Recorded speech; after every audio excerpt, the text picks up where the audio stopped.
lines on which the challenge will be addressed. In that sense, we believe that we can be able to avoid and minimize service delivery protests. Mr. Hadebe, before I let you go, in less than 30 seconds, hope umlayezo abantu bakwaZulu abanothi babe bayawuthatha kule nkulumo beyethulwa ngumongameli. Well, we made a call for rural infrastructure development as Inkatha Freedom Party.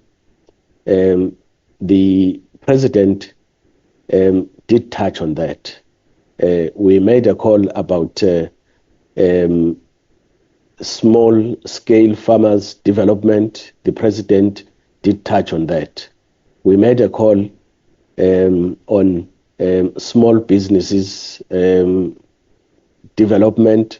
The president did touch on that.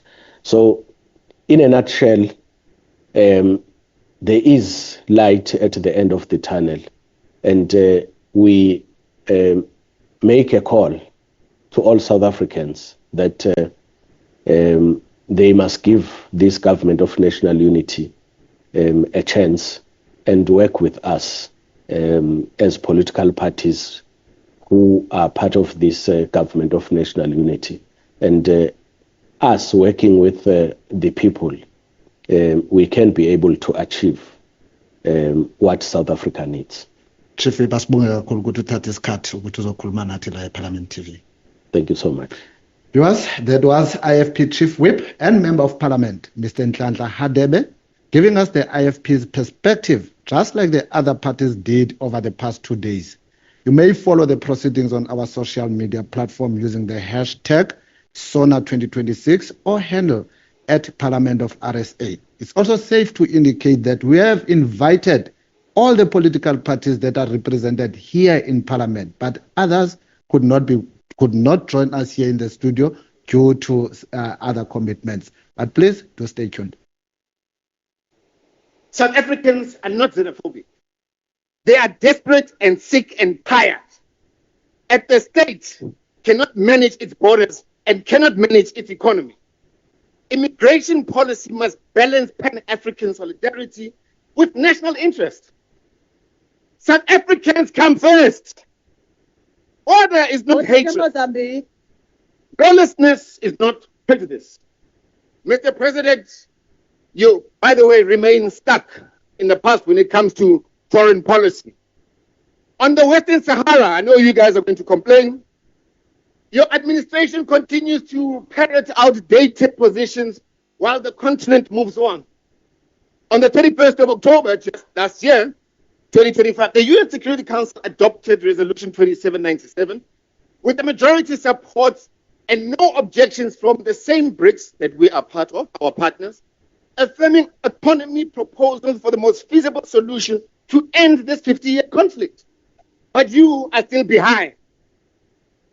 Guided by President Zuma's engagement, by the way, in 2017, when he was in your seat doing a far better job than you, he met His Majesty Mohammed, and the MK party has supported the autonomy proposal as a practical solution that preserves African unity and presents the further balkanization based on colonial borders.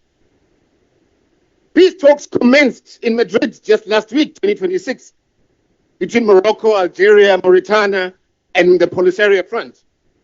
Direct implementation of the 2797 resolution was discussed. The process is moving whilst you stay behind. The autonomy framework is detailed. The peace track is alive. We call on this government to align with these developments and support a lasting solution, guided by realism, not outdated ideology, rigidity.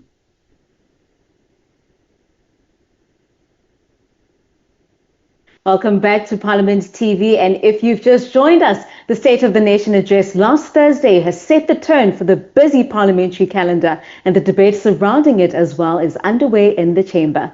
Now today we want to get the perspective of one of the newer voices in our political landscape, a party that has positioned itself as a disruptor of the status quo. Now we are delighted to be joined in studio by Ms. Nobuntu Webster, the co-founder and deputy leader of Build One South Africa, or BOSA.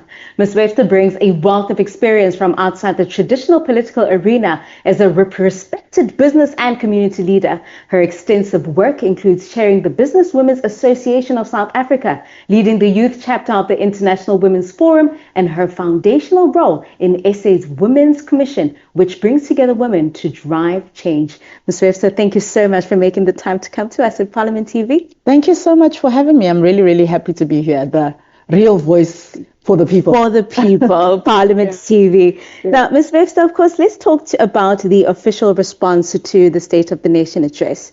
It was just last week. We just want to know, what is your party standpoint, and what is the core message and the central lens through which BOSA evaluates the president's plans? So we evaluate the president's plans firstly on track record, past delivery. We evaluate the president's plans on budget and the feasibility of those plans on the basis of, is there budget to even be able to implement any of these plans?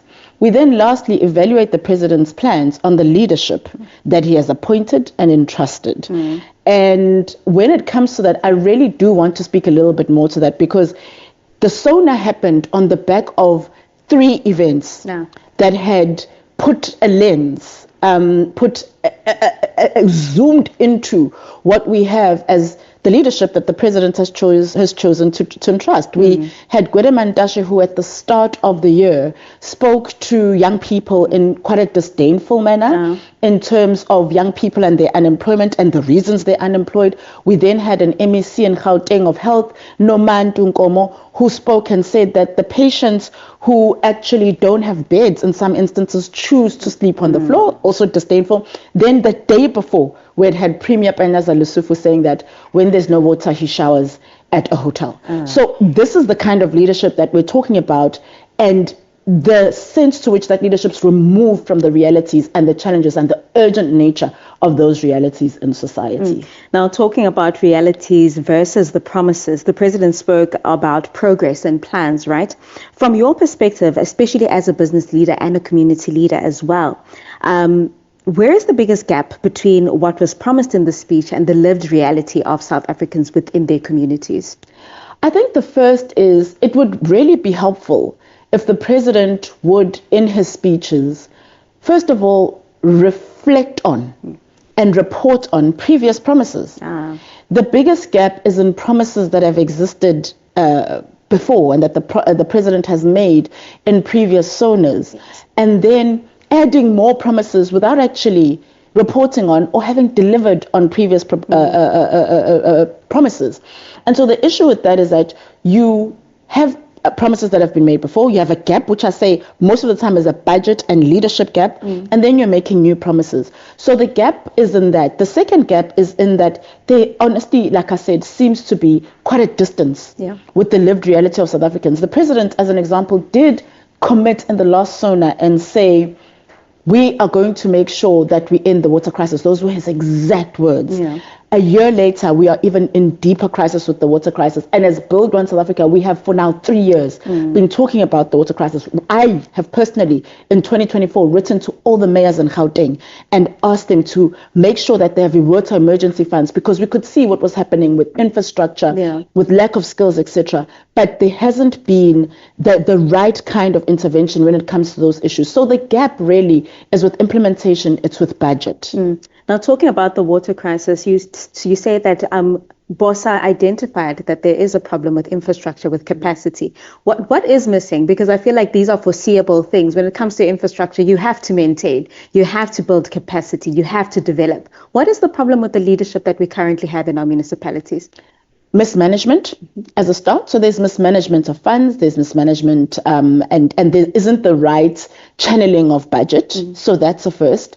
The second is there's a lack of meritocracy. So you have people who don't have the requisite skills in technical positions. We don't lack water engineers in this country. They're just not in those right positions because of patronage. So that is some of the gaps that we have. And so when you look in the municipalities now, you have infrastructure that has aged because there's just been pure mismanagement and in some instances corruption. And we know about the mismanagement of municipalities, and that is something actually the president has spoken about even before, and so on, is that should have received very, very direct oversight. Municipalities through the cooperative governance department, making sure that they are better managed. And so those are the issues we've seen. It's lack of maintenance, it's mismanagement, it's lack of meritocracy. And those are things that can actually be intervened on.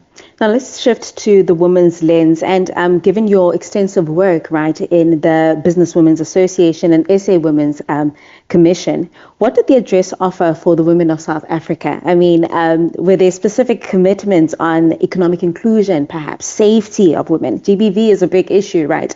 Or the support for women entrepreneurs that stood out for you when the president delivered that speech last week?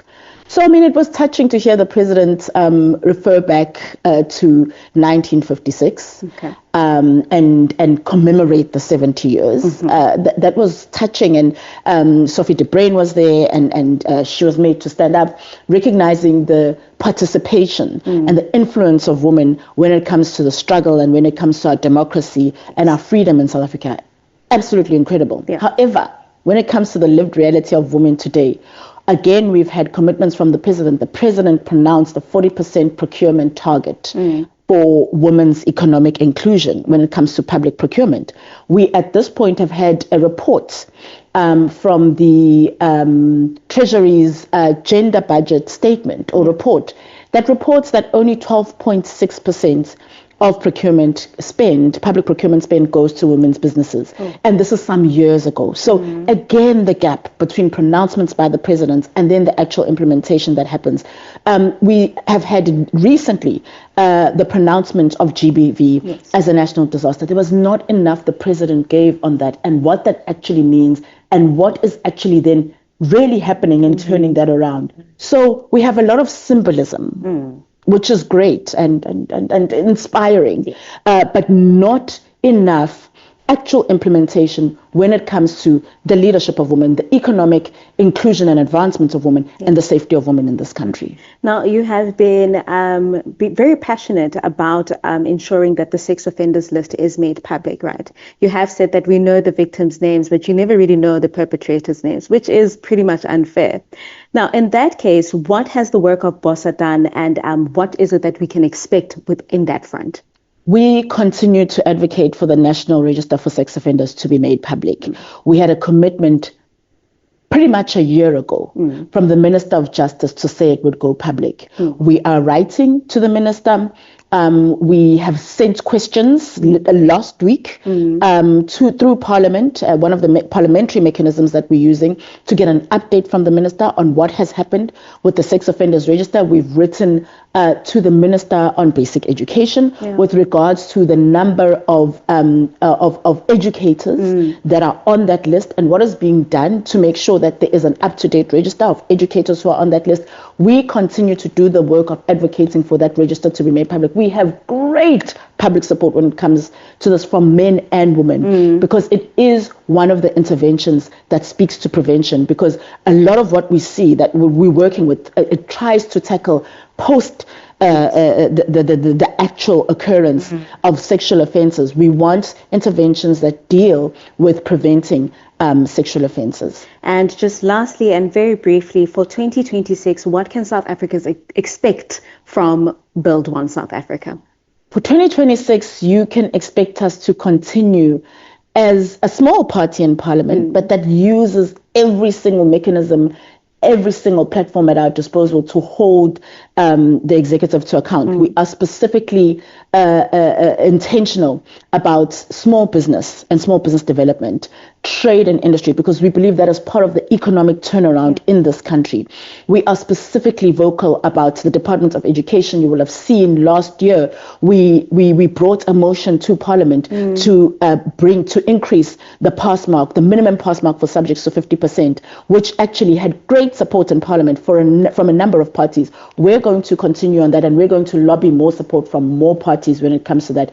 And lastly, our leader is chair of the Appropriations Committee, and as we come to budget now, it's going to be important that we're looking to see all these commitments that have been made, where is the budget for that, and making sure that there's accountability and transparency when it comes to the spend and how funds are spent and delivering to the public. Thank you so much for your time. Thank you so much for having me. Of course, that is a very big thank you to Ms. Nobuntu Webster, and she is the Deputy Leader of Build One South Africa, and she joined us here in studio, and she shared with us her party's perspective on the State of the Nation address and the work ahead. Now, we'll be watching closely to see how BOSA's focus on economic inclusion and accountability plays out in the parliamentary debates and committee rooms in the coming weeks. Stay tuned to Parliament TV. Understood the slogan on a black shirt until I went to the ground and witnessed the senseless killings of hundreds of colored people. From Cape Town to Eldorado Park to the northern areas of Nelson Mandela Bay, I saw the pain in mothers' eyes. I saw families bury their loved ones. I saw tears in final goodbyes that should have never happened. On behalf of every patriot, I thank you for hearing and granting our leader, Gaita McKenzie's request to deploy the army to protect our communities. Thank you, Mr. President. Too many lives has been lost. Too many families has suffered. Today, the slogan carries true meaning. Colored lives do matter. I thank you, sir. Bye.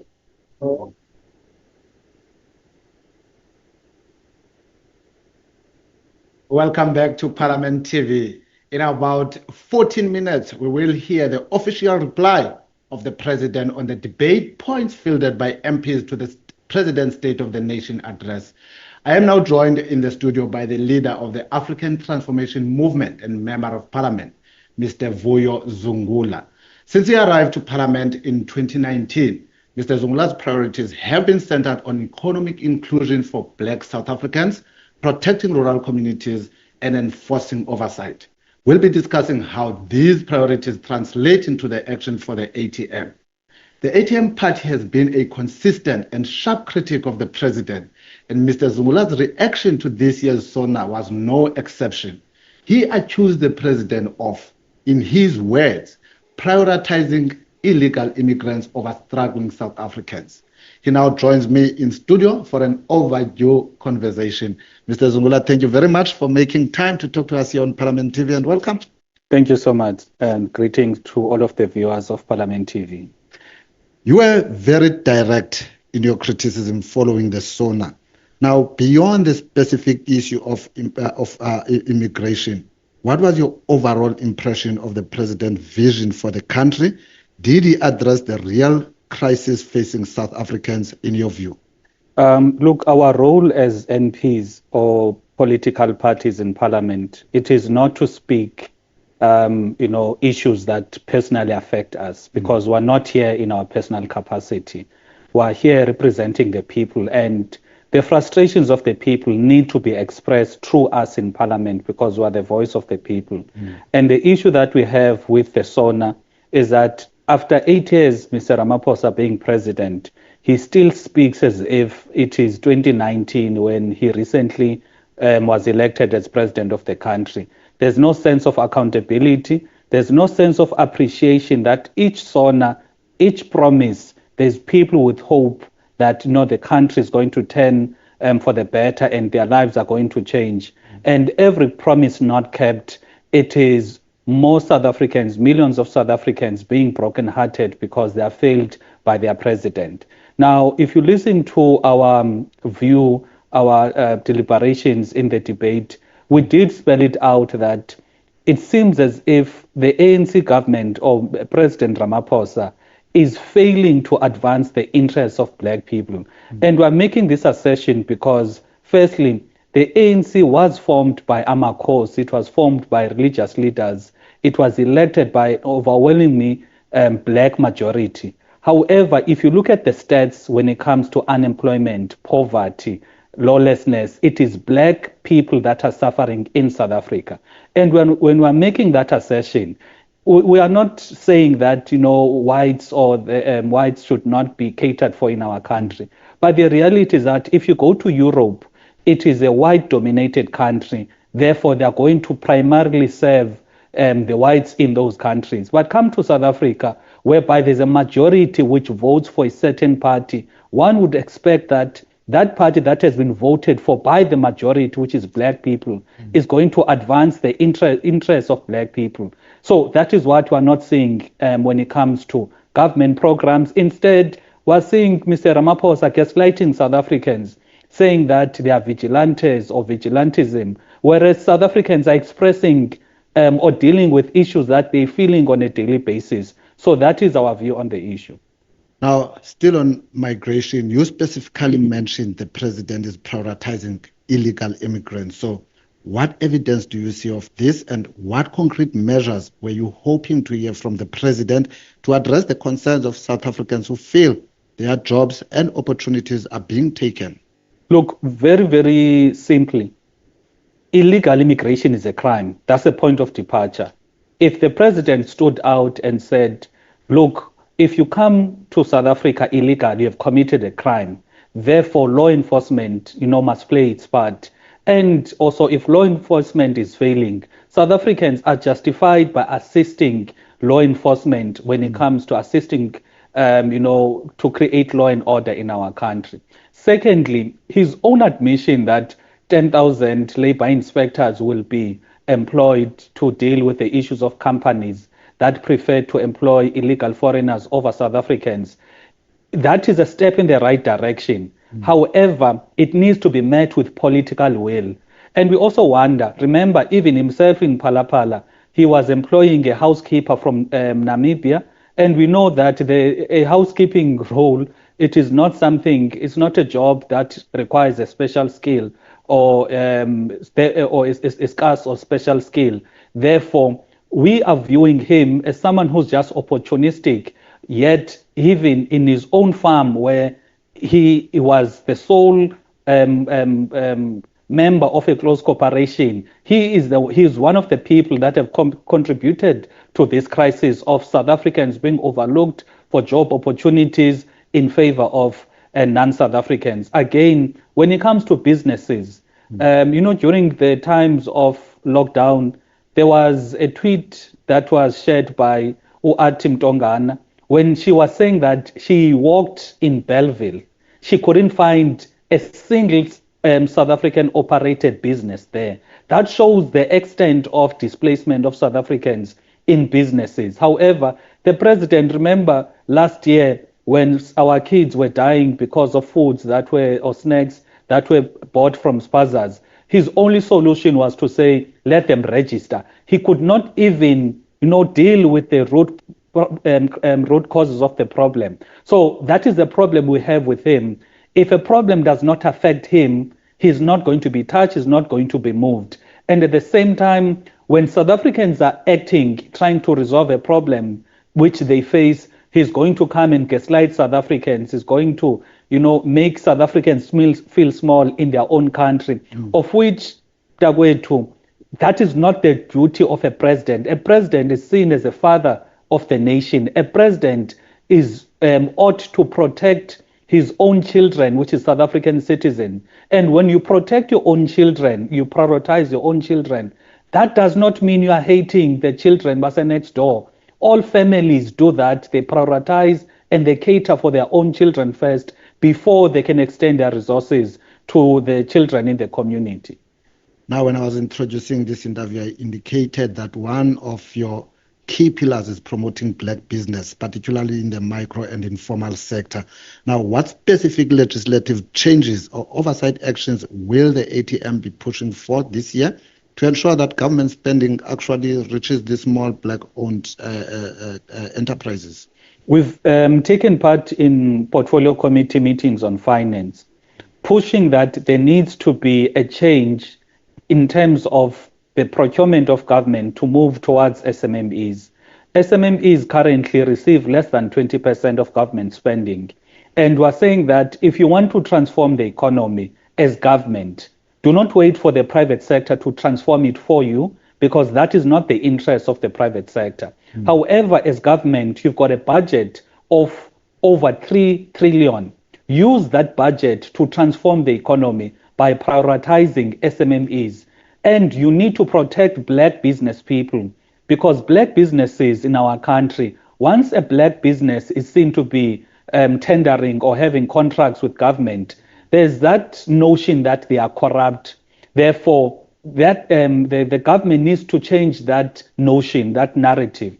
Secondly, we've got black businesses who are receiving funding from PIC. However, if they are not paying bribes or requested, if they are not acceding to the request of bribes by the PIC officials, those businesses get to be blacklisted, and there's more issues there.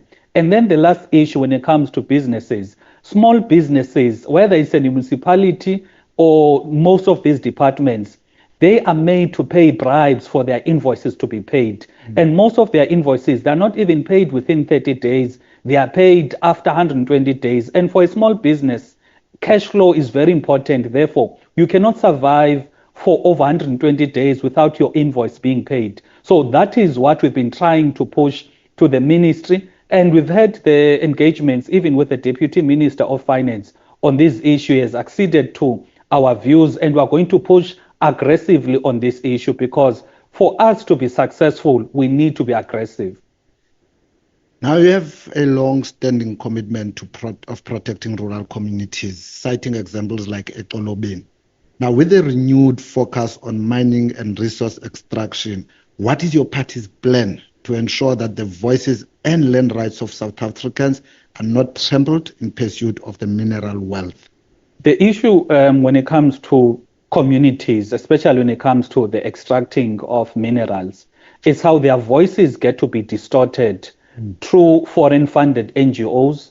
Because of the money they have, they go to communities, and when they go to communities, they influence communities against their own interests as communities. Because we know it, many rural communities, lack of education, it is a problem. Lack of access to information, it is also a problem. Therefore, these foreign-funded NGOs, they use those issues or those gaps in order for them to advance their own interest as the foreign-funded NGOs.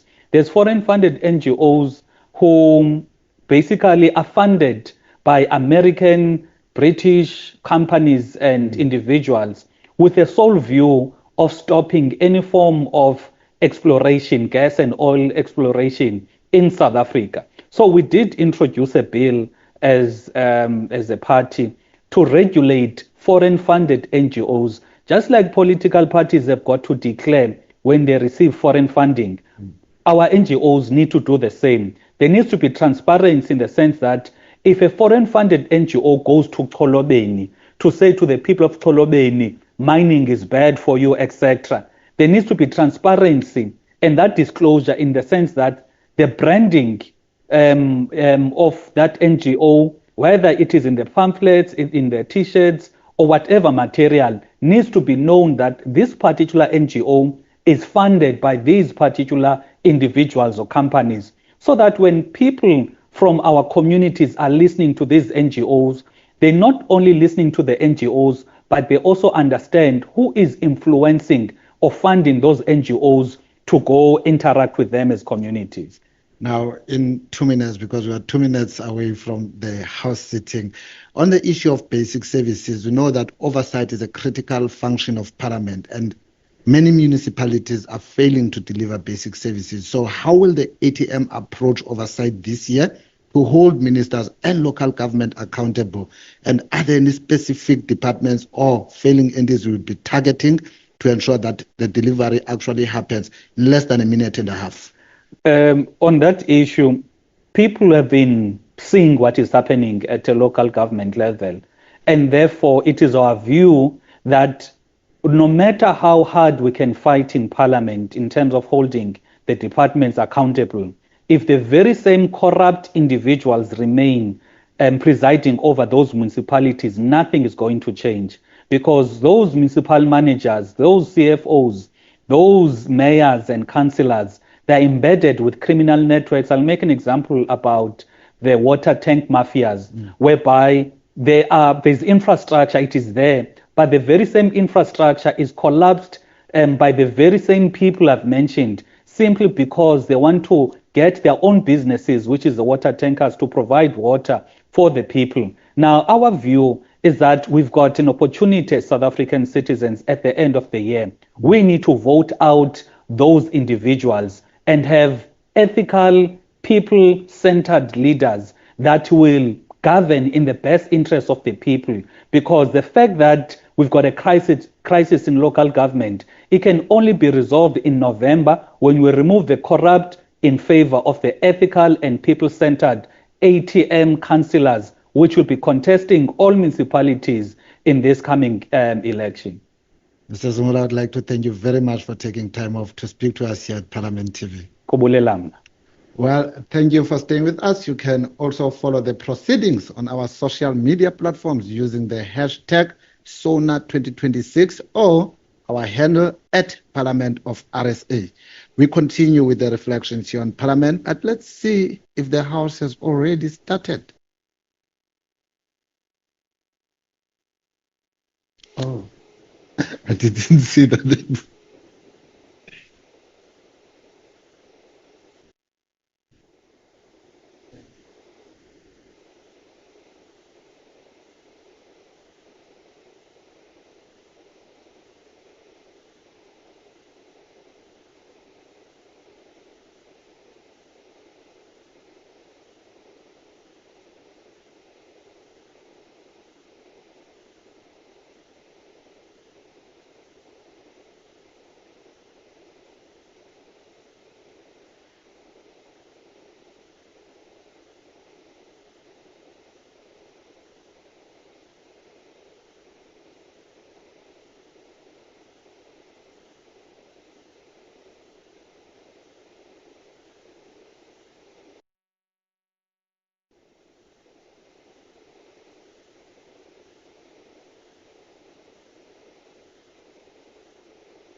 Welcome back. You're still watching Parliament TV, and we're coming to you live from our studios right here at Parliament. It is the day that everyone is expecting to hear the President responding to the issues that were raised during the two-day debate that took place on Tuesday and yesterday.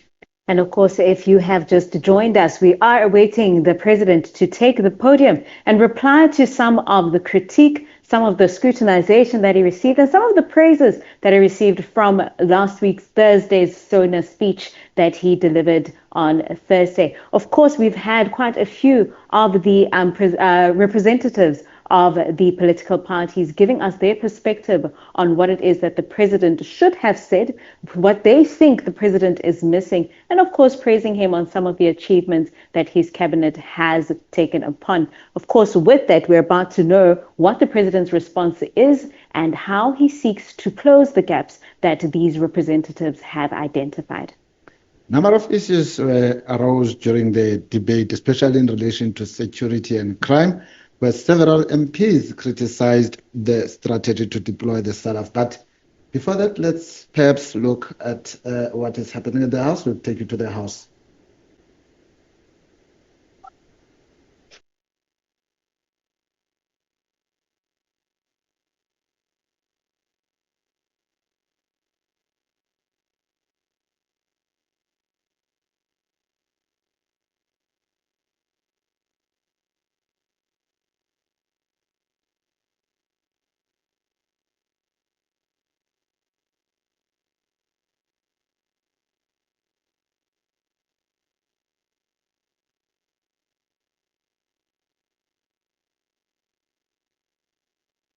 Honorable members, there'll now be an opportunity for silence prayer or meditation.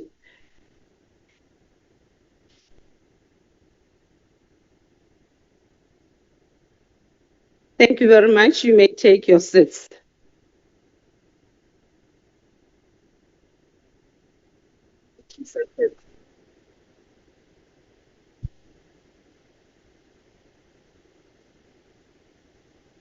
Order, honorable members, order. Honorable members, can we quietly take our seats for those who are coming into the house?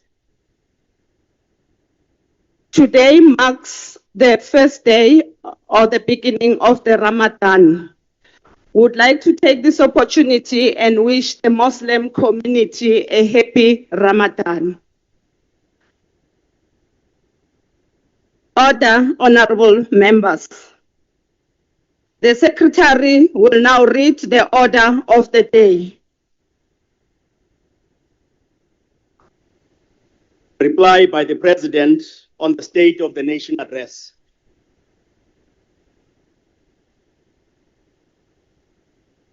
I now call the President to come and address the House.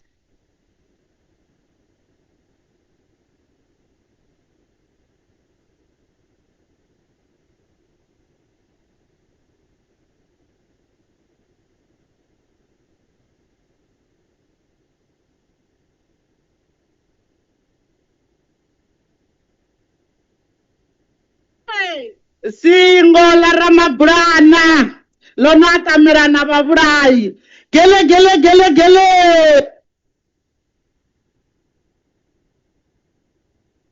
Madam Speaker, the Chairperson of the Council of Provinces, Deputy President Shipokosha Mashatile, Ministers and Deputy Ministers, Honorable Members, yesterday, former President Zuma was in the House, and I asked whether he's in the House today, but seems not. I wanted to extend my greetings to him.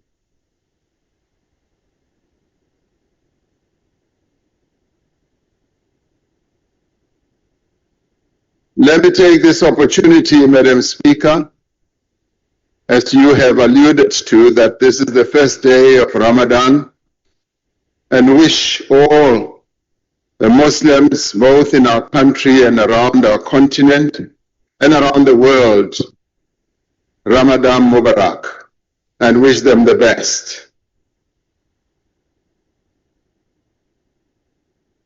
Madam Speaker, I'd like to thank you and the Chairperson of the Council of Provinces and the other presiding officers for overseeing and chairing this very important joint sitting of Cabinet so well and so excellently. Yes, we can applaud. We can applaud our presiding officers for the excellent work that they have done.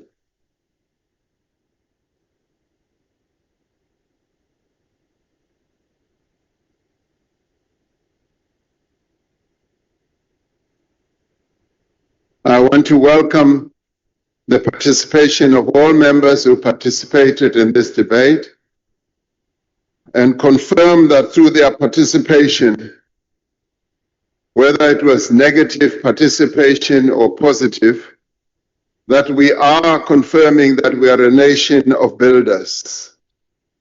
We are a nation that does not run away from the problems that our country faces. We confront them. We do not lament and complain. We find solutions. When we faced with solutions, we do not fracture, we do not fall apart, we do not collapse, we unite and we work together to overcome those challenges. And so, as we conclude this debate on the State of the Nation address, our shared commitment to our country and to our people must guide us in every action that we take in the year ahead.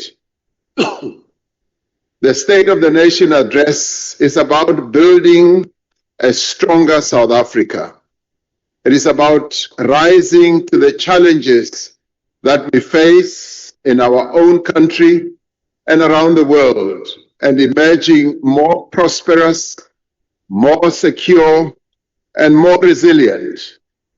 There can be no doubt that we have made progress. Even those that deny that we have made progress know that we have made progress. Over 30 years, we have fundamentally improved the lives of South Africans. Over the last 8 years, our country faced some of the most intractable and difficult challenges. But working together, we have undertaken a program of institutional renewal by stabilizing what was weakened through state capture, restoring integrity and accountability, and rebuilding the capacity of the state to serve the people of South Africa. We have overcome a global pandemic that led to the worst decline in our economy, where our GDP contracted, perhaps for the first time, by 6%. We stood firm in the face of an attempted insurrection that was aimed at destabilizing our democracy. We rebuilt in the wake of a catastrophic flooding that engulfed 3 provinces and brought to an end more than 15 years of load shedding. Now, through effective macroeconomic management, we have been able to tackle an unsustainable debt burden where we ended up spending more service costs on our debt than we spent on health and education. To deal with all these challenges, we've had to rebuild the capacity of the state, but also embark on major reforms, whilst at the same time addressing the immediate challenges that our people are facing. All these efforts have been aimed at improving the lives of our people and to create a conducive environment for our economy to grow. Make no mistake, along the way, we made errors. There have been missteps. We've made mistakes. But on a continuous basis, we have sought to do work that will advance the interests of South Africans. And over the last year, we have seen promising signs of recovery. Whether people like it or not, it has been there. Whether people think it's an illusion, it has been there. Whether people think we've turned the corner or not, they are blind because we are turning the corner. That is where we are. We see this, yes, in steps that we are taking to reduce unemployment and accelerate growth. We see the signs of recovery in improved public finances, in lower inflation, and growing business and consumer confidence.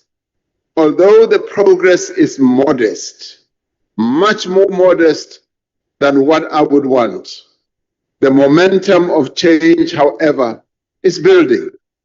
Our task now is to sustain this momentum, to protect and build on the progress that we have made and are continuing to make, and to ensure that this progress results in tangible improvement the life of every South African. Improved economic indicators may seem distant and abstract, but they have a real impact on our lives. Lower borrowing costs for the state frees up resources for health and education. It frees up resources for police and for better services. Reduced public debt enables us and enables the private sector to invest more of its capital in expanding production and in employing more people. A lower inflation rate reduces the cost of living for our people, enabling families to pay for food and basic services at a lower price. And a declining unemployment rate means an income for more families and hope for more young and middle-aged South Africans. And yet, as we have heard in this debate, we still have a long way to go, admittedly so. More than 10 million South Africans are estimated to live below the food poverty line. More than 11 million people are unemployed. We admit that. These are not simple statistics. These are individuals, these are families and communities that are facing great hardships, that experience violence on a daily basis, that run short of food, that face water cuts, and that long for a better life. We can stand on the sidelines and lament, as some have done in this debate, and throw insults, or we can roll up our sleeves and work together to change this reality, to build a stronger economy that benefits all South Africans, and to build a more equal society in which all South Africans have a place in their own country and in the sun. The State of the Nation address outlined the steps that we are taking as the Government of National Unity, working together with all social partners and all sections of society to achieve these objectives. We are determined to reach every person in this effort, and in that regard, we are determined to leave no one behind. Through the measures that we are taking, we are improving the lives of young people in our society. And through the Child Support Grant, for instance, which reaches easily 13 million children, we are protecting millions of children from the worst effects of poverty. Through the free primary health care for pregnant women and children under 6, we are improving the health of children.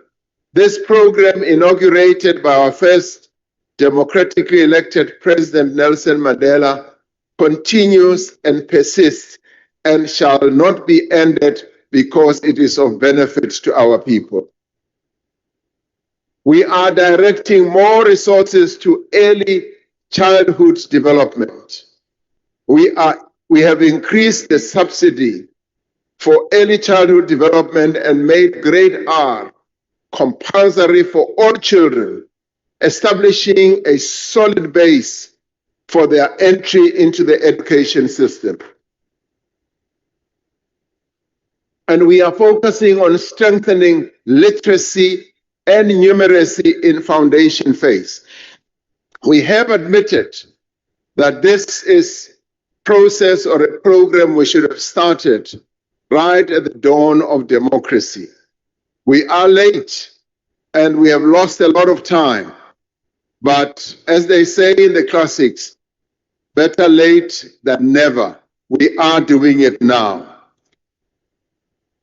And now through the measures that we are putting in place to end child stunting, we will improve the developmental outcomes and the life prospects of millions of children in our country.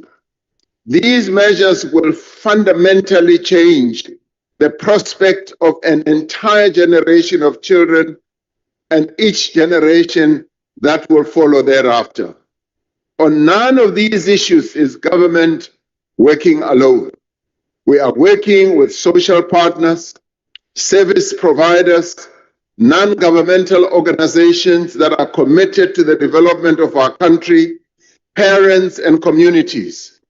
At this moment, more than 3.5 million people between ages 15 and 24 are not in education, are not in employment and training. We are working together to change that. In addition to the steady increase in the matric pass rate, which all of us are proud of, more and more learners from schools in poor communities are passing and achieving unbelievable university exemptions, something that many of us never thought could happen easily, as they were educated in some of the worst schools from an infrastructure point of view, from a distant point of view, from resources deep in the rural areas of our country. Gems, real, absolute wonderful gems are coming out. The bright children of this country are emerging. And more students from poor backgrounds are being supported to attend universities and colleges.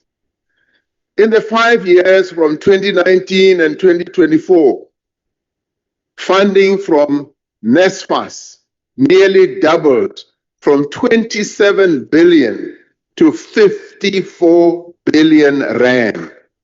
What we make available for children from poor families, families who would never have afforded to take their children to college or to university. Now we are undertaking a fundamental overhaul of our skills development system by embracing the dual skills development model that has served other countries that have well and that have reduced their unemployment levels. This will produce the skills that our economy needs and enable more and more young people to find meaningful and lasting work and become professionals, become architects, become engineers, become technicians and artisans. We know that it will take many years for the economy to grow enough to create enough jobs for all those who are looking for work. That is why we introduced initiatives like the Presidential Employment Stimulus. Presidential because it brings together the work of all other departments, coordinates at the center of government, and gets every department to participate, to make a contribution, yes, from their budgets, to make this work program or work initiative possible, which at the moment has created more than 2.5 million work and livelihood opportunities since it was established in 2020. Remembering that we established it in the wake of COVID, the Youth Employment Service, which was also initiated by cooperation between the private sector, yes, and government. We have been able to bring in over 214 young people work experience opportunities, and this is a number that is growing. They are getting into industries such as manufacturing, renewable energy, tourism, logistics, finance, and the digital economy. And as I go around, I often meet young people who say, Mr. President, I am part of the YES graduates. I got in and I now have a full-time job. And thank you very much to South Africa, they say. Over 5.7 million young people are now registered on the SA Youth platform. To date, over 2 million earning opportunities have been secured by the young people who participate on this platform. Now, many young people in our country now know that there is this platform, and they flight their CVs. They flight whatever experience they have on this platform, and employers pile in and identify those that they would want to employ. It is a live program, and it is a unique program, possibly in the world, that many countries are learning from. These opportunities provide more than an income. They provide young people with skills and experience while also contributing to social development. Now, these opportunities are making a real difference in the lives of millions of young people. And of course, we would like it to grow to encompass many more young people, and they keep flocking in, flighting their CVs on this system. And they are helping to prepare them for a better future. Yet we know that will make the greatest difference in people's lives are jobs and real livelihood opportunities. What will make the greatest difference is accelerated economic growth. A growing economy means expanding the opportunities for all, and it also means hope. We have not experienced the excitement of the promise of rapid growth for almost 20 years as a country, but we are on the cusp of achieving it now. We are focused on rebuilding the economy and driving investment. We should not underestimate the scale of the task that lies ahead, nor diminish the progress that we have made.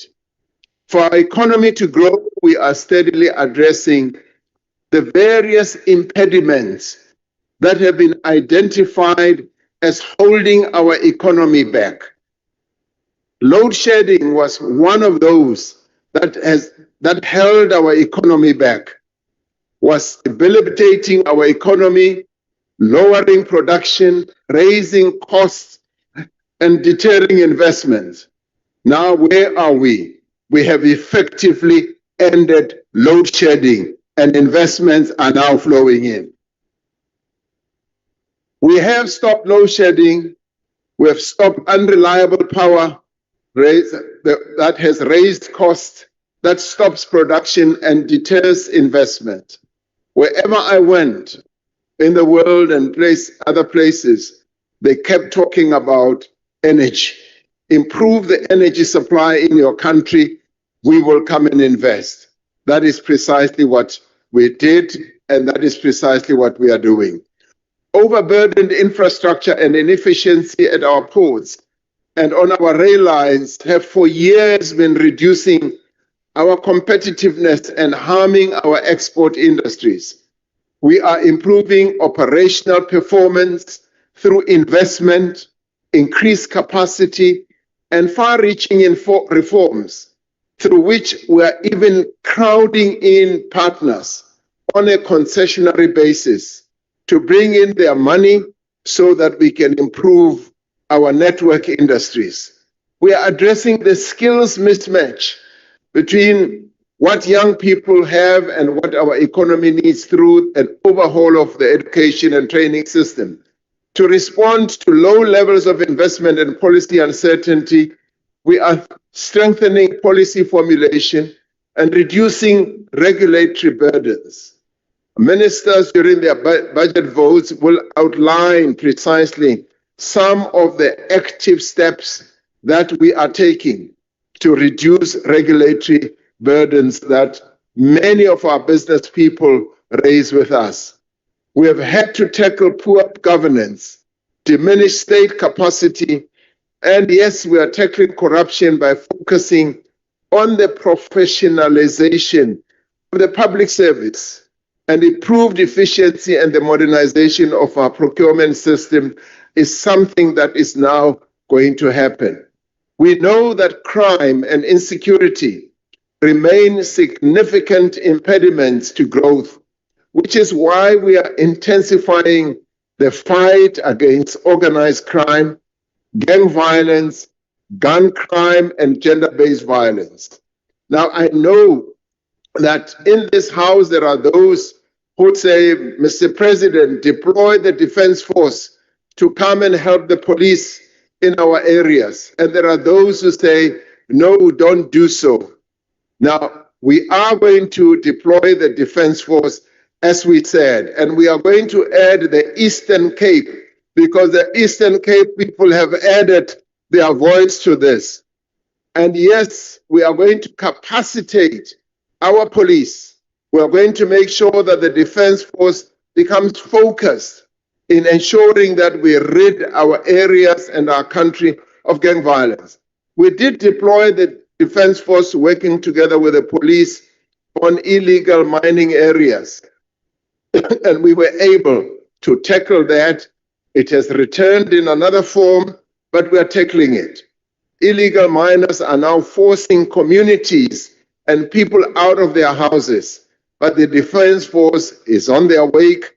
And the good thing, as we heard on this platform from Honorable Member from Kagiso, the community is ready and willing to work with our security forces, something that we welcome. Our economy has also been constrained by a challenging macroeconomic environment, which is why we've been reducing high debt service costs and supporting lower inflation, and the interest rates are tapering down. Perhaps one of the most immediate impediments to faster economic growth is the dysfunctionality in many of our municipalities. We are addressing this through an overhaul of our local government system, through the review that we are now busy with of the white paper, and through direct interventions in municipalities that are in trouble. The transformation of our network industries is in the end the platform on which rapid, inclusive economic growth will be achieved.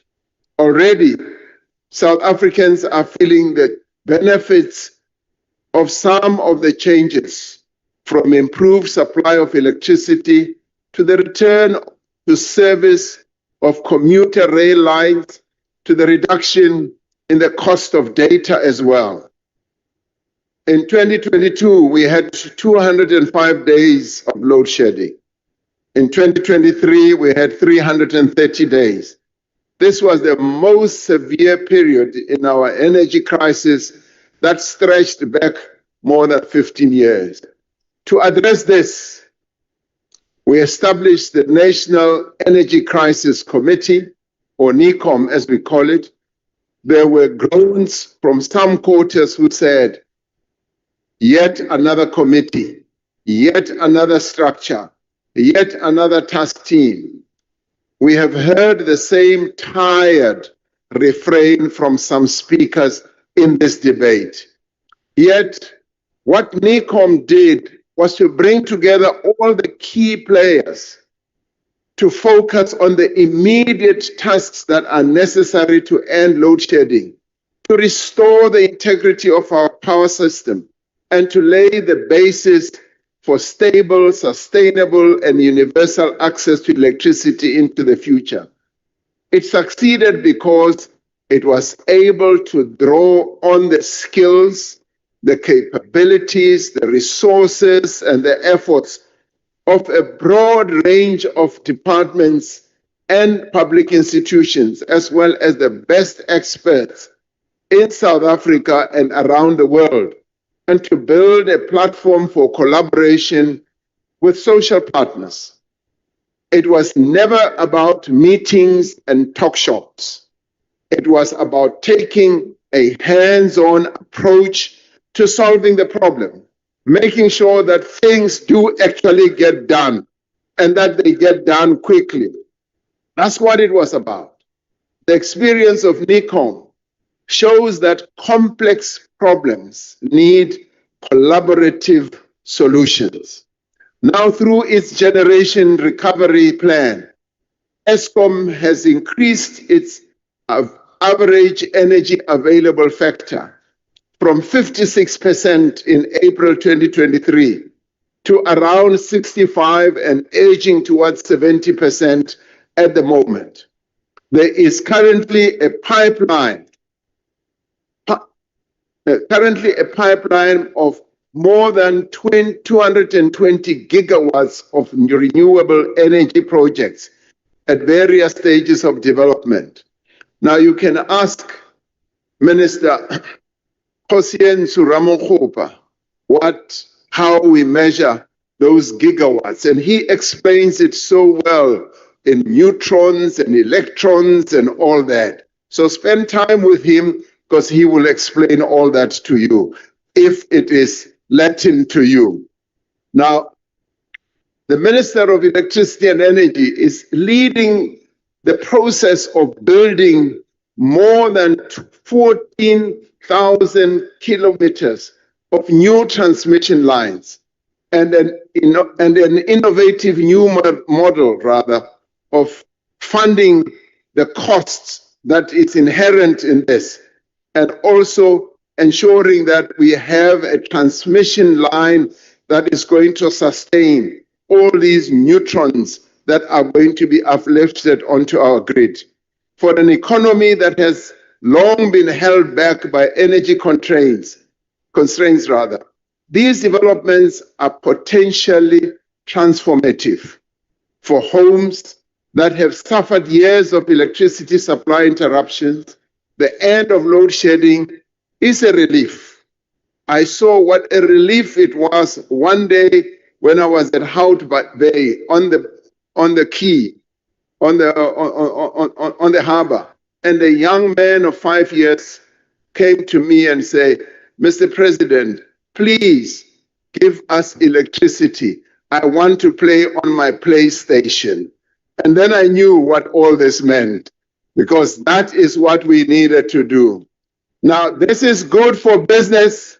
It is good for the removal of obstacle to growth.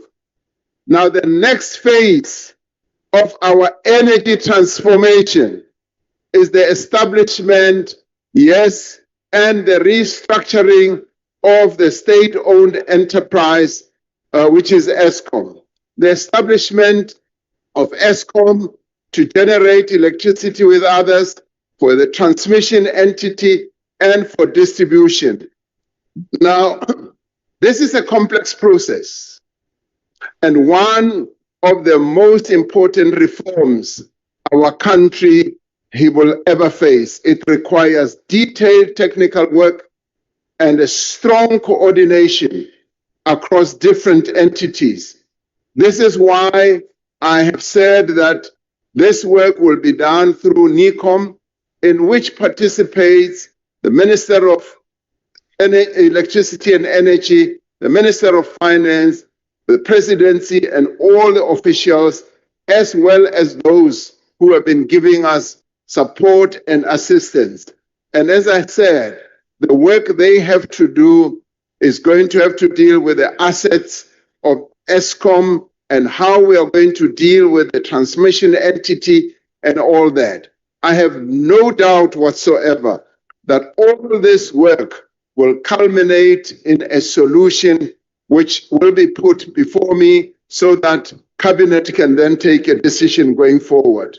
Now, the value of establishing these types of structures is to enhance intergovernmental cooperation, as well as breaking down the silos that have often given rise in government. Drawing on our experience in energy and what we have established as the National Logistics Crisis Committee, we believe that we will be able to make great progress. And thanks to the work of the NLCC, as we call it, we have seen a real turnaround in the performance of our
transportation and transmission into our ports and rail and into our water infrastructure. We are mobilizing new skills, new capabilities, and new technologies.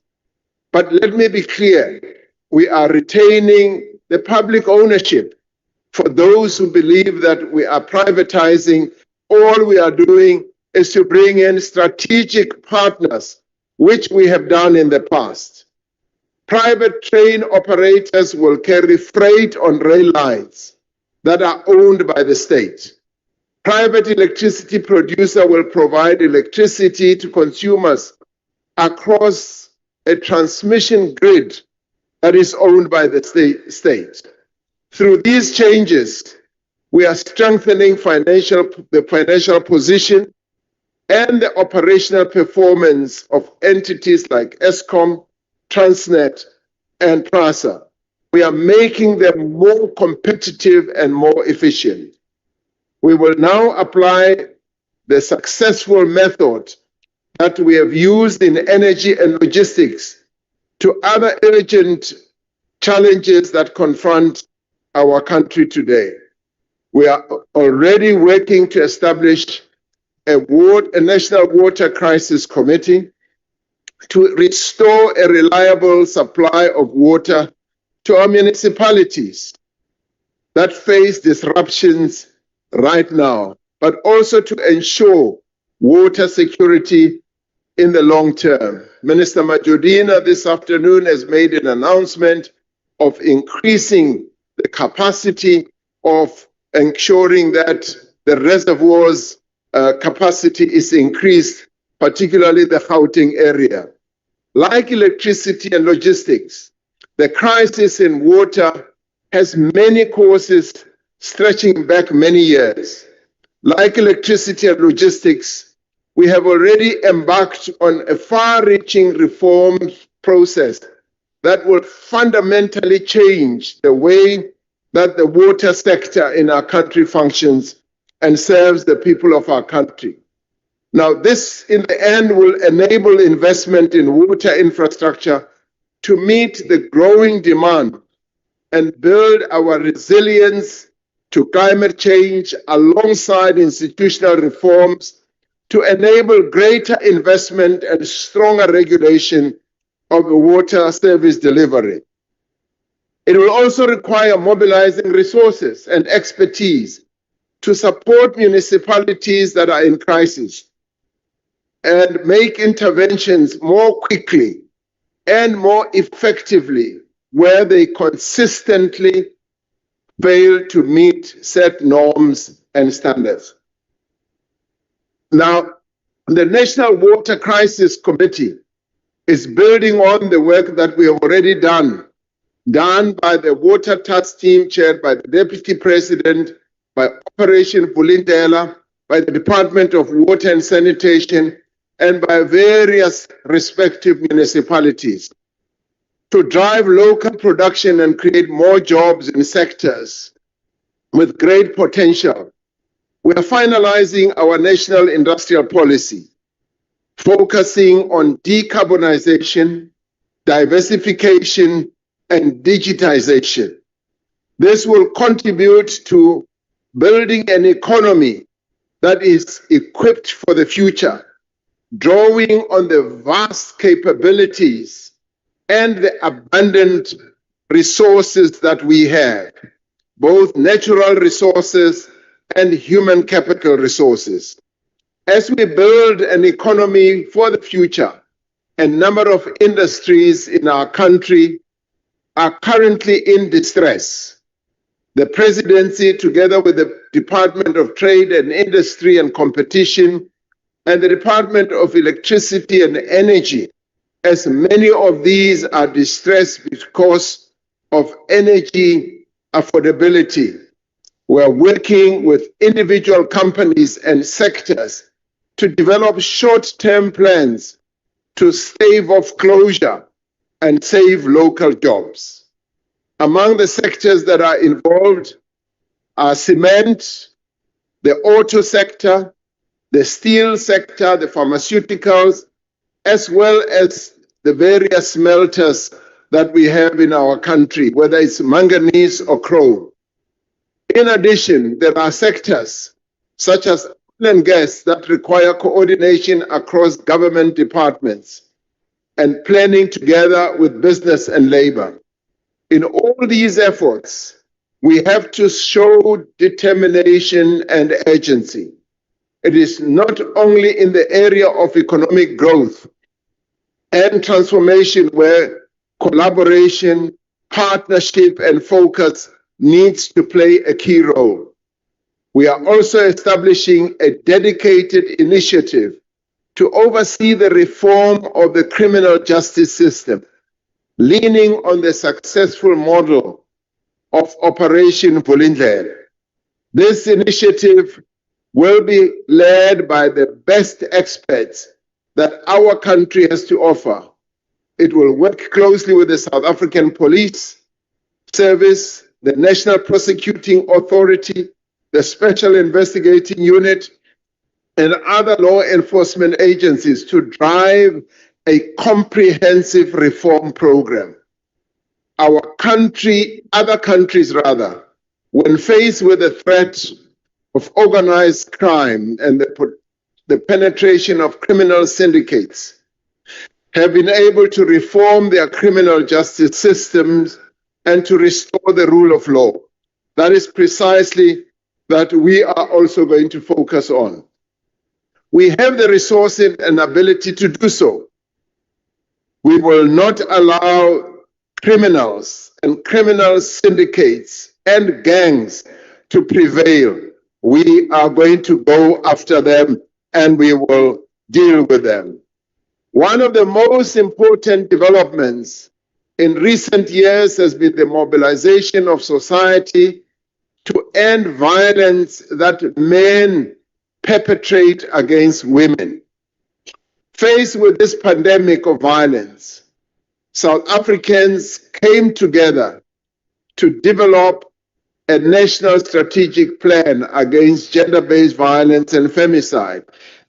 And since the adoption of the plan, government departments, agencies, NGOs, business organizations, sporting bodies, educational institutions, and others have been working together to implement the 6 pillars of this plan. Now, in working on this, the implementation of this plan, they understood that gender-based violence and femicide cannot be stopped by government alone. It must be stopped by society. But it must also be stopped by this parliament. Since the law was passed, and since you crafted the law that you should appoint the council members, I have been waiting on you to finalize the appointment of the council. And the women of our country have been impatient, waiting for this parliament to finalize the appointment of the council. Over the past 5 years, South Africa has made progress in critical areas of gender-based violence. We have strengthened the laws, expanded survivor-centered services through the Tutuzela care centers. Although I must say that we still have too few Tutuzela centers, I want us to have more Tutuzela centers so that the women of our country can have refuge.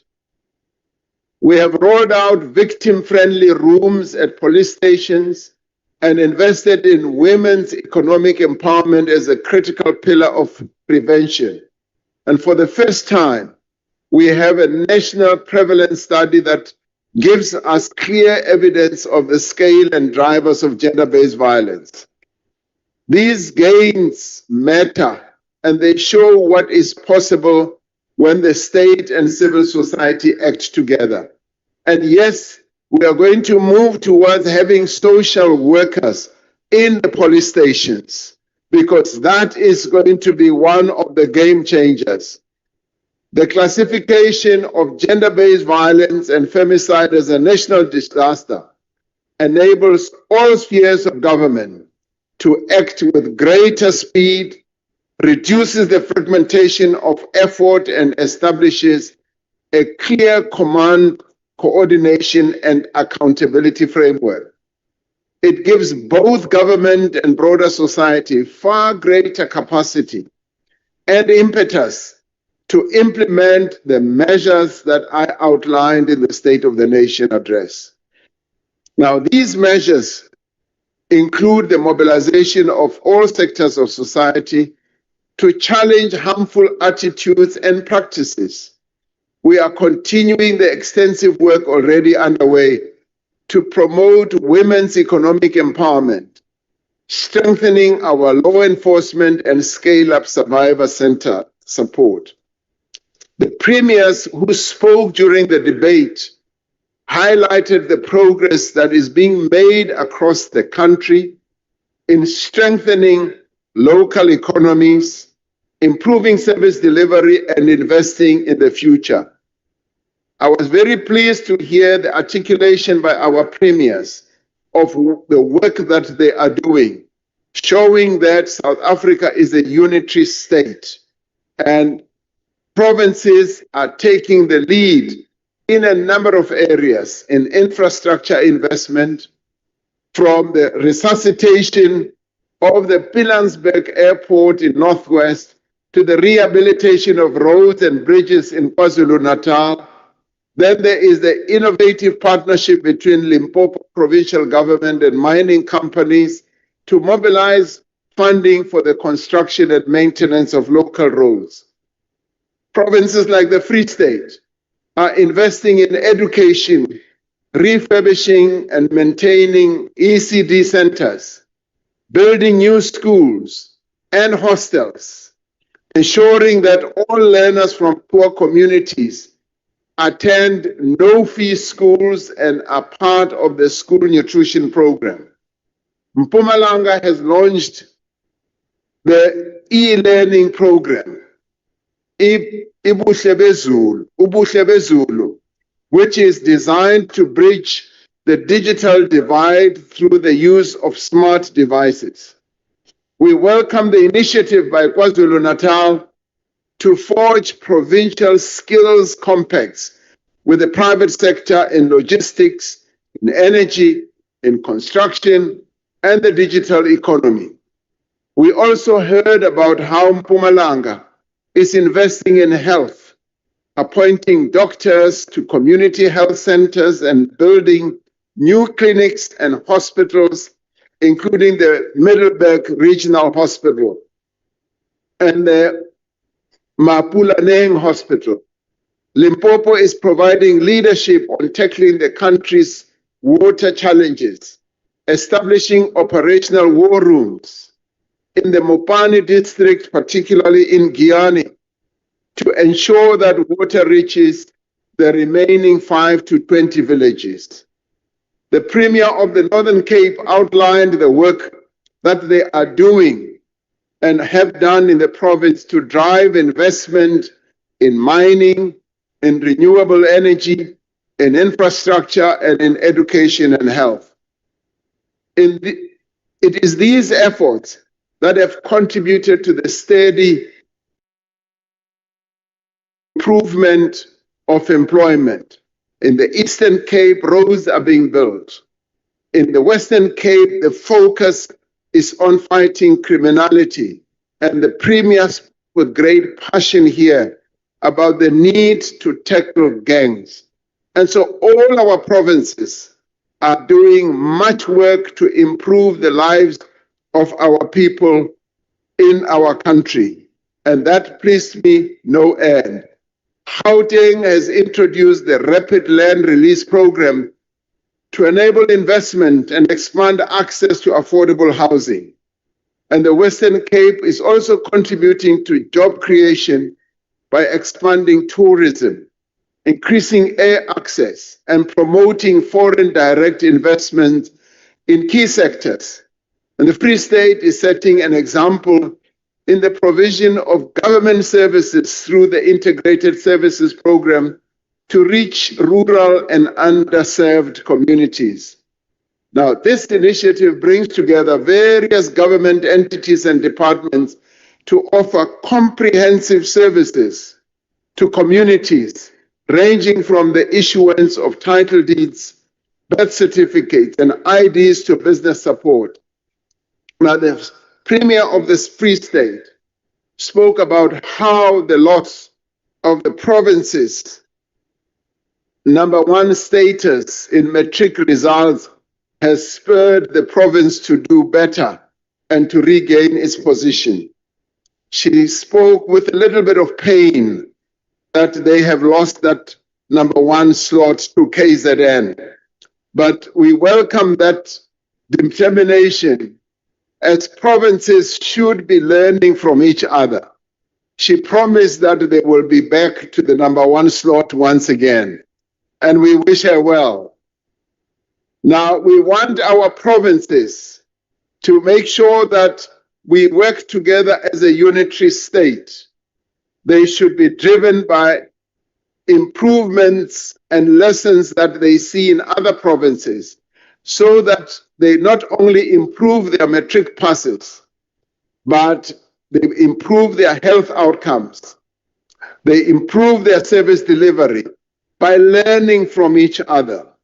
They should learn what other provinces are doing to reduce crime. They should also learn from each other on infrastructure development and maintenance and many other areas, because healthy competition encourages innovation and improves efficiency, accountability, and transparency.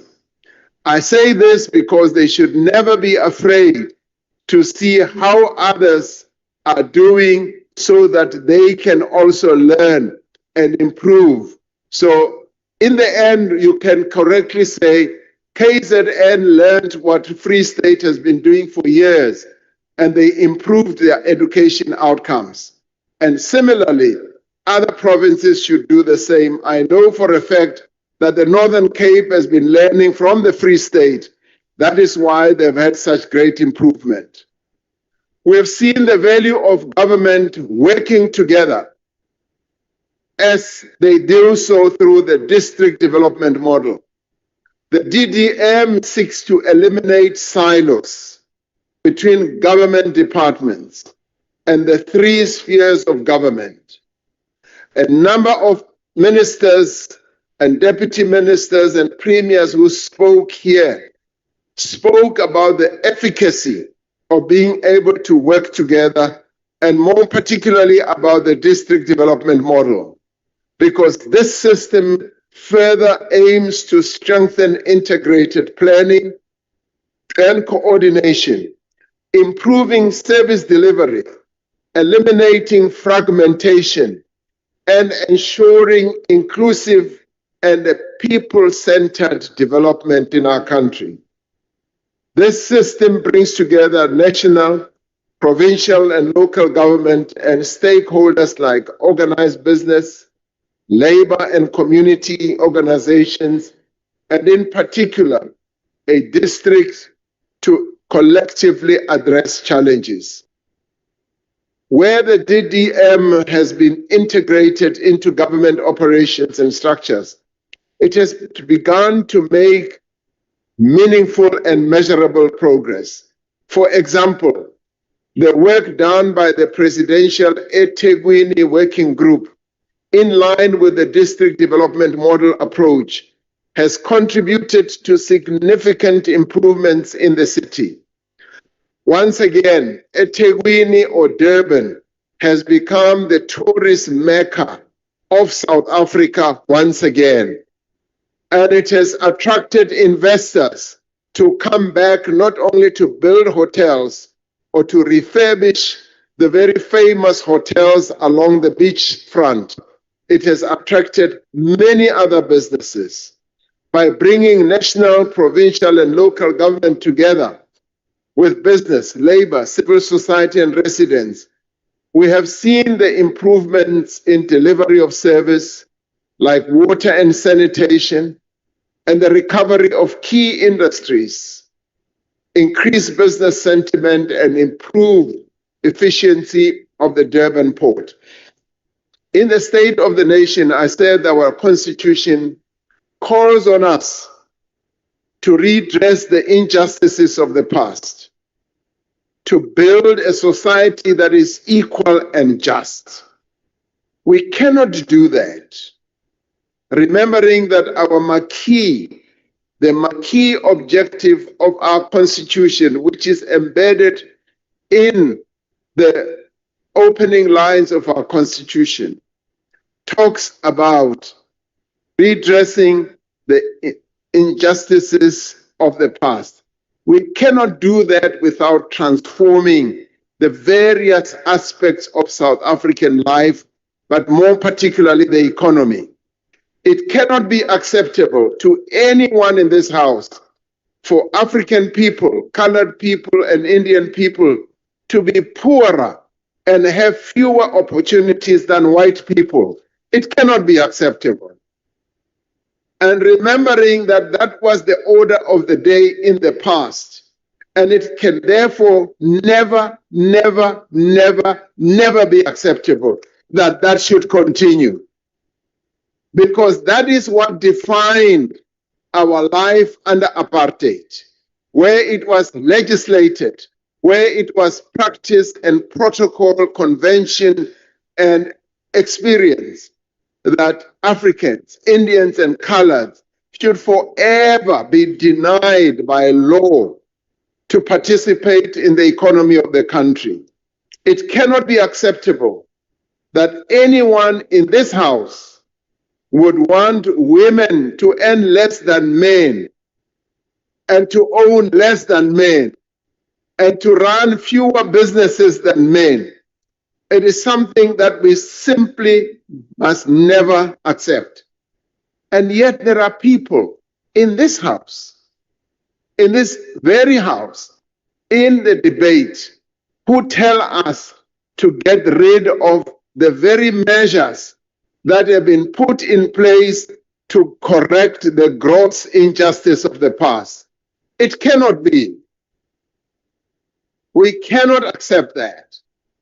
They say we must rid our country of broad-based black economic empowerment, falsely claiming. Order, honorable members, can we please allow the president to address the House? Order, honorable members. Honorable members, can you please allow the president to address the House? President, take a question. He's been sitting there attentively listening to your inputs. Now he's responding to you. You are disturbing him. Please allow him an opportunity to address us. You may proceed, Honorable President. He must call them out by name. Now I can see that this is leading to a lot of excitement. Can I finish, please? Can I finish? Now, you know, this issue touches a very raw nerve in me because it is one of the principal issues that we sought to get rid of from this country, the inequality and the exclusion of black people from participating in the economy of the country. Now, so you know, Minister Mantashe and I interface with this issue so directly in the mining industry, where by law, workers were divided, that white workers who did exactly the same work as what black workers did would be advantaged and be given a certificate, what we call a blasting certificate. And black workers were refused, were denied to get a blasting certificate by law. And the white workers get 10 times, if not more, money than black workers. And that was simply the disempowerment of black workers. And it is for this reason that it touches a raw nerve with people like me. And yet, the progress we have made since the introduction of the laws that we have put in place is undeniable. We have seen real changes in ownership patterns, and we still need to see more, including businesses that are owned by women. We've seen changes in management control. We need to see more. We've seen enterprise development and skills development. It is no accident that between 2002 and 2023, Black African households experienced real income growth of 46%, and colored households 29%, and Indian households 19%.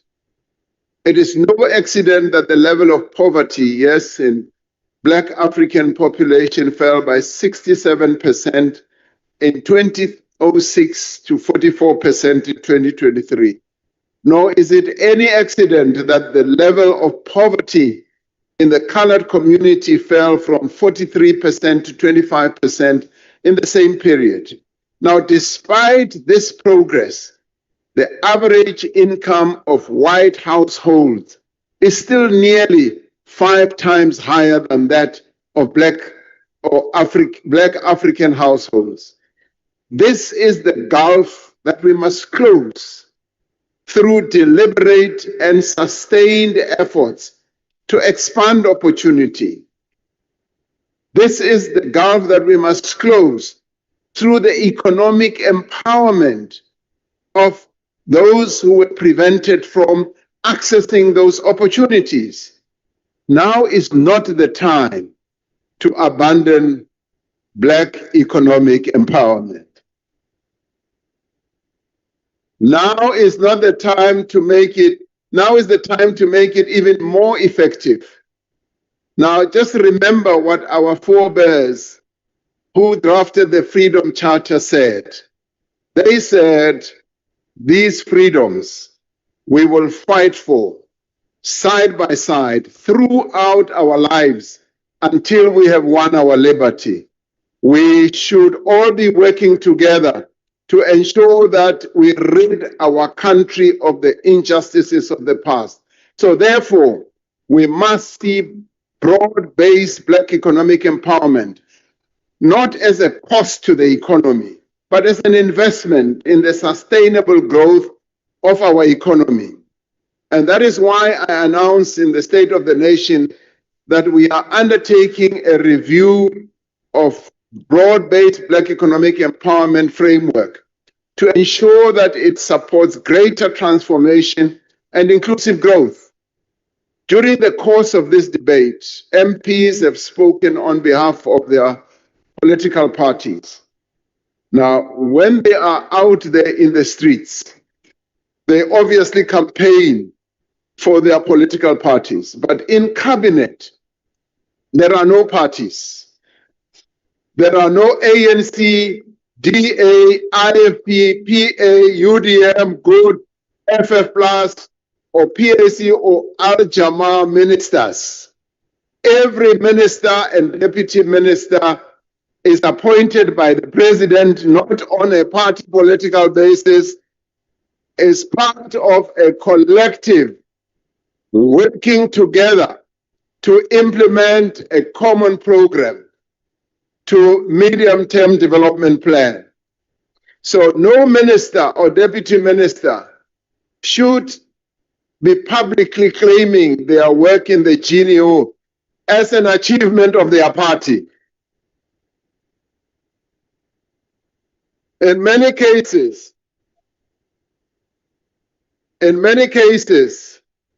the basis for their achievements were laid before they even came into office. And in many cases, the work that we realize that will also realize the objectives will be the work that we do together. Our successes and our achievements are the achievements of a collective. By the same measure, we are collectively responsible for our mistakes and our shortcomings. It is our commitment to the principle of partnership and shared responsibility that has made this government of national unity to work, and that will stand us in good stead for the work ahead. We are undertaking the various tasks that we have been given by our people in a global environment that is uncertain, unstable, and that is rapidly changing. During our presidency of the G20, we set out our clear vision and program for a better, more inclusive and peaceful and more equal world. Most of the G20 countries overwhelmingly aligned themselves with the vision that South Africa put on the table. It is a vision that is shared by most members of the United Nations, BRICS nations, and the non-aligned movement. We will continue to work with like-minded countries and on all available international platforms to advance that vision and to implement that program. The African continent remains the center of our foreign policy. South Africa is now the chair of SADC for the next 2 years, and we will use that position to promote peace, integration, and economic development in our region. We have also been elected to the AU Peace and Security Council. In this capacity, we will be working with other countries to promote peace efforts on the continent. At the AU Summit in Addis Ababa this past weekend, we chaired the ad hoc high-level committee on South Sudan, known as the C5, which is working to stabilize the situation in South Sudan, ensuring that elections take place and that a sustainable resolution to the conflict in that country is achieved. Now, the Deputy President, Paul Mashatile, has been my envoy in making sure that South Africa continues to be involved and to lead the process of stabilizing that country. We do this because a better Africa and a better world are in our national interest. At the same time, we are having to adapt very quickly to changing circumstances.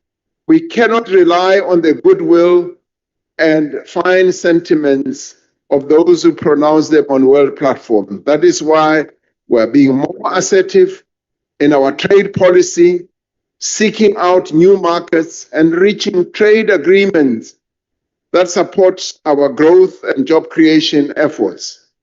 We are intensifying our efforts to mobilize investments into our country and find investment opportunities for our businesses abroad. This relies on a stronger, more capable state. Our foreign missions must be focused on driving trade and investment. The Deputy President and myself and ministers will continue to scour various countries in the world, opening markets and reaching agreements. We are working to ensure that our departments, from DTIC to agriculture, to mineral resources, to tourism, are aligned around a common trade strategy. Amid the global turmoil, we have set a clear path to advance the interests of our country and its people, and we must now pursue that path with even greater focus and vigor. 30 years ago, South Africans came together to craft a constitution that has been dubbed as one of the very best constitutions in the world, which defines the values and the principles of our democracy.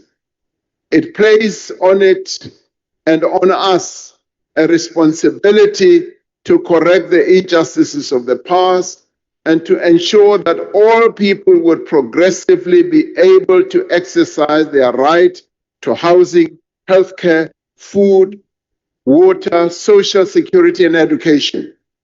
As a nation, we have traveled far in giving effect to the promise of our Constitution. But we have much further to go. It is therefore fitting that this year, South Africans will once again come together to forge a vision for our country into the future and to agree on a program of actions that we need to achieve to make that vision alive. This is the year in which the national dialogue will reach every corner of our country. This dialogue is led by a steering committee of more than 100 people representing 30 sectors of our society. It continues to be guided and inspired by the Eminent Persons Group of prominent South Africans, drawn from many fields and backgrounds, who have all made a contribution to social cohesion and nation building.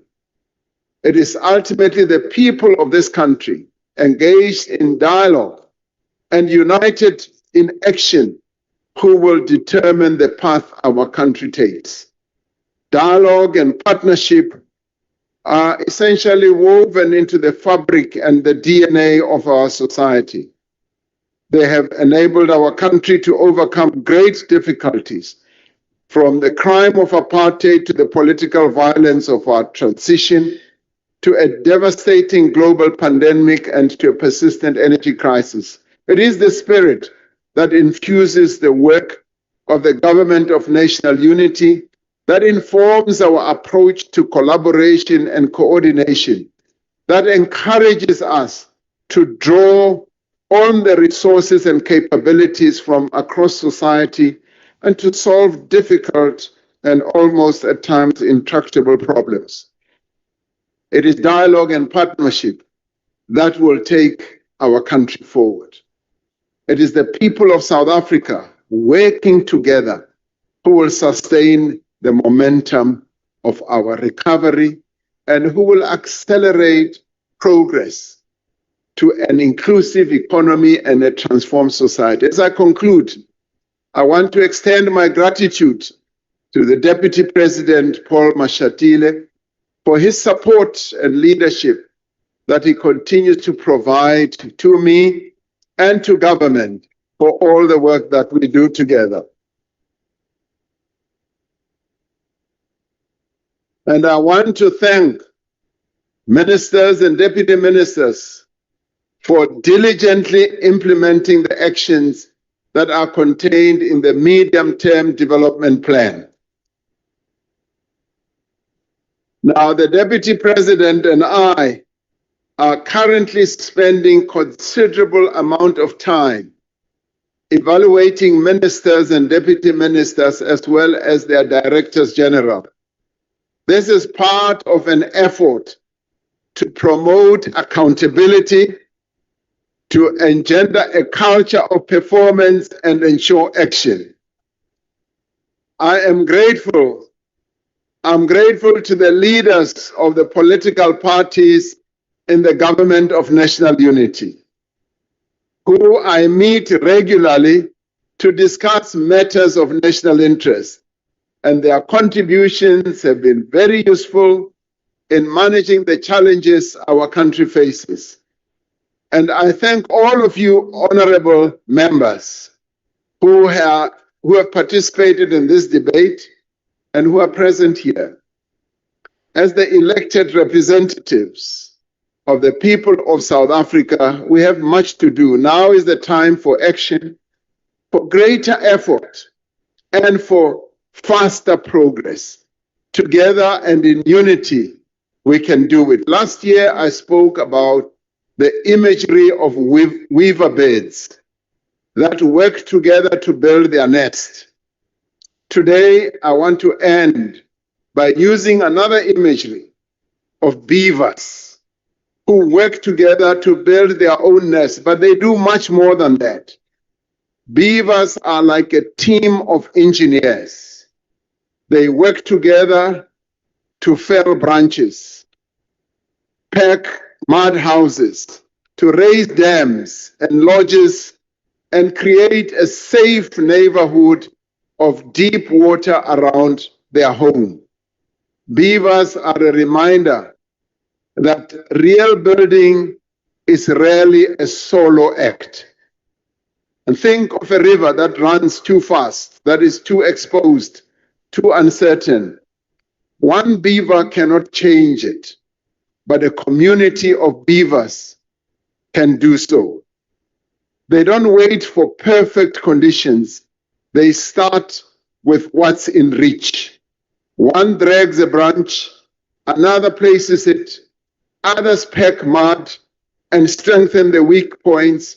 Bit by bit, they raise a wall, they raise a dam and shape a lodge, not as a monument, but as a home. And what does that teamwork create? Not just a structure, but a safer environment, calmer water, protection from danger, space for life to grow. Their work turns risk into refuge. It doesn't happen through noise or ego. It happens through coordination, consistency, a shared purpose, and cooperation. That's what working together looks like, and that's how it should be. We don't all have the same role, but every role matters. Some people plan, some people lift, some people reinforce, some people spot the leaks early and fix them before they become disasters. When we build like that, patiently, practically, together, we don't just complete a project, we complete and create a neighborhood. We create a nation, a place where others can thrive because we choose to cooperate and to work together. So let's build like beavers, with urgency, with unity, and with the quiet determination to make something strong, strong enough to hold, something that lasts and something that shelters more than just ourselves. Let us be the real builders, honorable members. Let us be the real builders of South Africa, working together, like we are in the government of national unity. Thank you very much.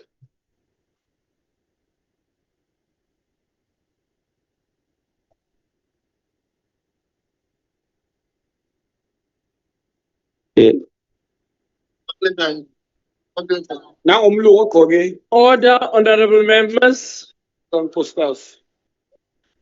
On behalf of myself and the National Council of Provinces, we would like to thank the President for responding to the debate, but also thank honorable members for your participation during the 2 days and even today. I just want to remind members once again that let us remember our rules, our joint rules, particularly if the two houses are in session, but also when individually our houses are sitting, let's remember the rules that we had agreed to. Again, I would ask once more that when a member has not been recognized, please don't open the mic and speak on it, because it does disturb those who are making their inputs on the podium. While interjection is allowed, let's also try and respect one another so that people can be heard. Today, you have just been so wonderful. And I really like to thank all of you for having been the best members in this session. Now, we're coming to the end of our business. The joint sitting is adjourned.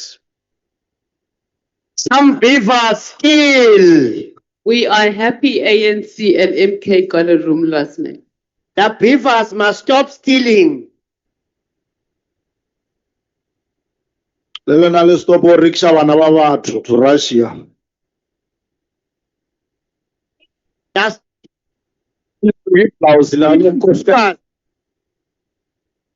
Because for the past 3 days, we've witnessed our parliament in full session. From the fierce opening salvos on Tuesday to the robust provincial voices on Wednesday, and finally to the president taking the podium to have the last word today. It's been a marathon of democratic discourse. A marathon indeed, Tsepo. And like any good marathon, it had a strong start, a grueling middle, and a defining finish. Looking back at Tuesday, the battle lines were drawn early. We had the heavyweights, Ministers Steenhuisen, Mackenzie, and Chabeni defending the GNU's track record with data and determination. But the opposition came out swinging. Mr. Malema of the EFF didn't hold back, accusing the president of losing control of his own cabinet and failing on basic service delivery.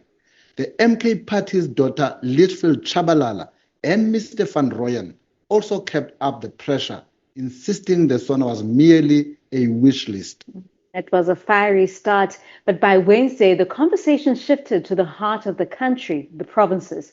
We heard directly from premiers of Mpumalanga, Limpopo, the Northern Cape, and the Western Cape. They brought the boardroom table of the National Assembly to a dusty roads and bustling towns of their regions. The Minister of Transport kept us focused on infrastructure, and the Minister of DIRCO reminded us that South Africa's voice doesn't end at our borders. And that brings us to today, the president's reply. After 2 days of listening to the frustrations and the praise, the president returned to the podium not to deliver a new speech, but to defend the one he gave on Thursday last week. That's right. He faced a House that was at times not agreeable, but through the applause and noise, the president stood his ground. He acknowledged the GNU is a complicated formation, but insisted it is stable and functional.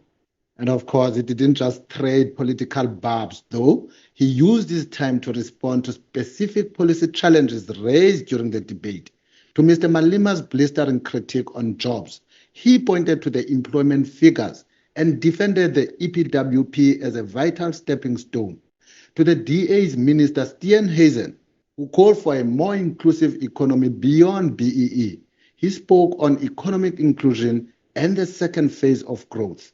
And to the concerns raised by the Premier of the Western Cape and others on local government failures, he doubled down on the district development model as the solution to fix our municipalities. He also made a significant promise regarding the Expropriation Act, giving his assurance that land grabs should not be tolerated, a direct response to the fears and criticisms raised by parties like the FF Plus and the ACDP during the 2-day debate. So, Tsepo, if we step back and look at the week as a whole, what's the big picture? On Tuesday, the opposition painted a picture of a nation in peril. On Wednesday, the provinces grounded their debate in local reality. And today, the president tried to stitch it all together with a message of stability and gradual progress. I think that's a fair assessment, Thembinkosi, and the major fault lines are clear. The GNU parties are rallying around a message of unity and delivery, however slow. The opposition from the EFF to the MK party, the African Transformation Movement, Action SA and others are demanding radical accountability and painting the GNU as a compromise that isn't delivering for the poor. The battle for the narrative of South Africa's future has been well and truly joined. And while the debates in the chamber may be over, the real work now begins in the corridors of power, in the committees, and in the provinces. And for us, this wraps up a significant week of live coverage. Oh, it certainly does. From the 2-hour build-ups each day to the final gavel falling just now, we hope we've brought you closer to the heart of democracy. But before we go, we want to extend a sincere thank you to all the political parties who participated in our build-up shows leading to this moment. Your insights have been invaluable in framing the issues. It's also important to note that invitations to appear on the program were extended to various political parties represented here in Parliament. While not everyone was able to join us today, we appreciate the dialogue we're able to foster. For continued analysis and updates, check the link in the description, and we'll see you in the next one. From now, from all of us here, from behind the scenes, from myself, Tepo Mori, my colleague here, Tembi Nkosi, please stay engaged with the issues that shape our nation, stay informed, and have a peaceful afternoon. Goodbye.